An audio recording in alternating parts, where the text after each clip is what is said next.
दूसरों के घरों में काम करने के लिए जाती है, लेकिन आज तक सरकार ने उसको एक मजदूर का दर्जा नहीं दिया। Domestic worker. हाँ, सुबह से शाम तक वो दूसरों के 3-4 घरों में काम करेगी, वो अपने परिवार को पालती है, बच्चों को पढ़ाई के लिए, घर के लिए, समाज के लिए सब कुछ वो करती है, लेकिन उसको आज तक भी परिवार के लोग भी उसको इतना मान सम्मान नहीं देते उसके काम को। और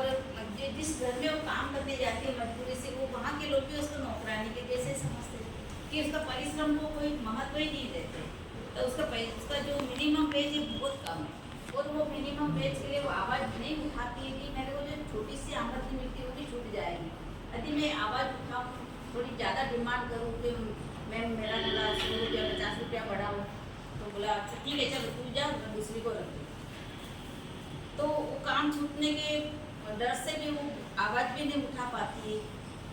तो एक बड़ा मुद्दा है हमारे जो श्रमिक महिलाओं का, एक मजबूरी है, गरीबी के कारण जो दूसरों के घरों में जूठा बर्तन मारने जाते हैं, मजबूरी से जूठा बर्तन मारती है, दूसरों का कपड़ा धुलती है, झाड़ू पोछा करती है। बहुत बड़ा इनकी एक समस्या है। हमने गवर्नमेंट से बहुत डिमांड किया है, करते भी है। 18 राज्यों में जो सिस्टर लोग और ये जो डोमेस्टिक वर्कर्स के लिए काम करते हैं यूनियन, आवाज़ तो उठाते, लेकिन आज तक गवर्नमेंट ने उसको एक मजदूर का दर्जा नहीं दिया। हर राज्य में उनके लिए कुछ मिनिमम वेज है, लेकिन बहुत नहीं के बराबर। एक दिन का 50 रुपया भी उनको नहीं मिलता है। 1500-2000 महीने में वो काम कर लेती है, तो सुबह शाम इतने सारे बर्तन, ढेर सारे बर्तन मानसी धोते, लेकिन 50 रुपया भी एक दिन का उसको नहीं मिलता। 1500-2000 रुपया में वो काम कर लेती है, साफ सफाई करती है, और उन्हीं के बलबूते पर वो कुर्सी पर बैठकर, ऑफिसों में बैठकर बड़ी बड़ी तनख्वाह लेते हैं। तो क्या उनको एक सही आमदनी नहीं देनी चाहिए? उसको भी एक मजदूर नहीं मानना चाहिए? हर गवर्नमेंट ऑफिसरों के घर में 2-2, 3-3 महिलाएं होती है, और जो ऑफिसर महिला है, मैं एक महिला मानती हूँ, हमारे घर में भी आती है, जो हम भी सही दाम तो देते, लेकिन वो जो ऑफिसर महिलाएं अपने घर में जाती है तो उनको घर साफ सुथरा मिलता है, बच्चे व्यवस्थित मिलते हैं, कपड़े व्यवस्थित, भोजन व्यवस्थित, किचन व्यवस्थित, तो उस सबको देखते हुए उनको मन में एक सुकून होता है कि देखो मेरा एक बाई के कारण मेरा घर इतना अच्छा है, एक दाया हाथ के जैसा एक मेरा घर को संभालती है। तो इसको भी समझना चाहिए कि जो मेरी बाई मेरे लिए इतना काम करती है, चलो उनको मैं 5000, 4000 की एक दिन का 200 रुपया के हिसाब से उनको तनख्वाह दी, तो भी उसका घर भी पलेगा और वो और अच्छा काम कर पाए। मिनिमम मजदूरी तो मिलना ही चाहिए। हाँ, मिनिमम मजदूरी के लिए हम चाहते हैं। और अभी हमने एक वो भी बताया है कि जो महिला अलग अलग घरों में काम करती है, सरकार ने बोला वो अलग अलग घरों में काम करती है, तो उसको हम कैसे मजदूर मानेंगे? तो हमने एक अभियान अभी चलाया कि जो महिला डोमेस्टिक वर्कर्स है, तो वो एक ही घर में काम करे, झाड़ू पोछा, कपड़ा बर्तन, भोजन बनाना बच्चों को, तो उनको कम से कम 12,000-15,000 तो एक ही घर में वो काम करेगी और व्यवस्थित करेगी, तो उसका घर भी चलेगा और जो मालिक लोग हैं उनको भी सुकून मिलेगा। जो महिला को कहीं हादसा हो जाता है, हाथ टूट जाता है, मुँह में कुछ कर, तो उनको कुछ मुआवजा देगी, तो वो देगी केवल पेपर के अंदर है। दुर्घटना हो जाती है। हाँ, दुर्घटना, लेकिन वो केवल पेपर में आएगा, क्योंकि वो सरकार ने लेकिन महिला तक वो पहुंचने में बहुत सारे कागजात और बहुत सारी जगहों पर इसको जाकर छाप लगाना पड़ेगा, कागज़ बनाना पड़ेगा, तभी वो कहीं इसमें आएगा खाते में। कि इसको कहीं हादसा हो जाता है, एडमिट होती है, तो उसके साथ में रहने वाली को भी 300 रुपये मिलेगा, लेकिन वो तो बहुत दूर की जो घायल हो इसको ही मेडिसिन फ्री मिले, वो बड़ी बात है। तो उन सबके लिए मैं चाहती हूँ कि आप लोग भी इसके लिए डोमेस्टिक वर्कर्स के लिए आवाज़ उठाए, सब सहयोग करें, तो अच्छी बात। क्योंकि जो ग्रामीण विस्तार में ही जाते हो और वहाँ से ही ये महिलाएं आती हैं, जैसे झारखंड और बिहार, उड़ीसा में आप बोले तो दिल्ली में, बॉम्बे में ज़्यादातर महिलाएं कहाँ से ही डोमेस्टिक वर्कर्स, और उन्हीं के साथ बहुत वायलेंस होता है, दिल्ली में ज़्यादातर होता है।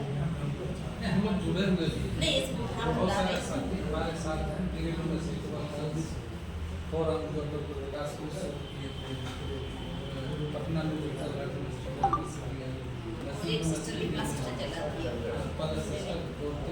जो अभी सिस्टर बोल रहे थे आप, तो जब मैं भी काम शुरू करा था इस सेक्टर में आई थी, डोमेस्टिक वर्कर्स के साथ इंडस्ट्रियल राइट्स पे ही काम शुरू किया था, वो भी अर्बन सेटअप में। और आज मैं एकदम जो बिल्कुल दलित और ट्राइबल बहुल क्षेत्र, इस क्षेत्र में जाके काम वो मुद्दा बहुत अलग नहीं लगता है, क्योंकि हम आज जो महिला एक कहते हैं ना, एक मालनरस महिला एक मालनरस बच्चे को ही जन्म देगी, तो जिसका मुद्दा उसकी अगुवाई और जिसकी अगुवाई उसकी लड़ाई वाला कॉन्सेप्ट अगर हम करेंगे, क्योंकि अभी क्या हो रहा है, हम सब अलग अलग मुद्दों पे लड़ रहे हैं हमारे, और अगर ये देखें तो ये सब एक ही कम्युनिटी के लिए हम काम कर रहे हैं, अलग अलग इशू को लेकर के एक कम्युनिटी को के साथ हम काम कर रहे हैं। तो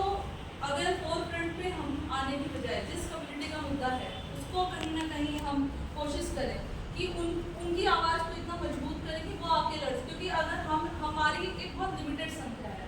लेकिन जो कि शोषित है वो एक बड़े कहते हैं कि 5% रिसोर्सेज 95% रिसोर्सेज 5% पॉपुलेशन के पास है कंट्री का,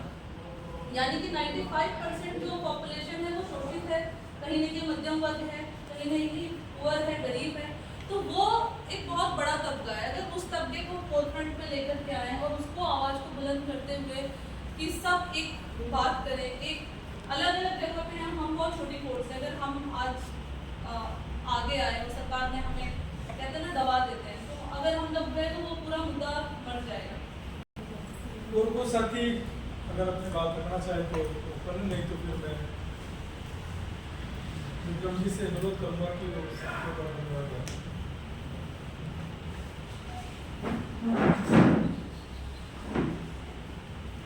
आज मैत्री भवन में उन सभी साथी लोग अलग अलग संगठनों संस्थाओं से और हमारी जो पूरी टीम दिल्ली से आकर्षित की है, हमारे यहाँ वरिष्ठ और बहुत अनुभवी लगभग 20 सालों से मैं इनको व्यक्तिगत रूप से जानता हूँ, काफ़ी पहाड़ों में पैदल चल के विकट परिस्थितियों में बहुत अच्छा काम किया। RDG पकड़ा जैसे दुर्गम क्षेत्र में सरफराज जी हैं,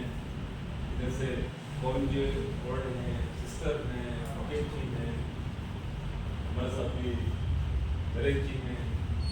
और दारापुर जी ने ये यहाँ उनको लिए छोटा सा जो प्रयास करके और उनकी मुद्दों पर काम करना चाह रहे हैं, आगे कैसे हम आगे बढ़ाए सब लोग मिलकर के ये छोटे से इनिशिएटिव को लेते हुए बात चर्चा करेंगे तय हुआ तो उसका निर्णय हुआ। आप सभी और समय दोहरा रहे तो बहुत काफ़ी अच्छी चर्चा रही, और आगे भी हम ऐसे ही लगातार बैठ के बातचीत के जरिए एक आपसे संवाद के जरिए ये सारे मुद्दों पर आगे बढ़ते रहेंगे, काम करते रहेंगे। इसी के साथ आप सबको धन्यवाद, आभार, जिंदाबाद।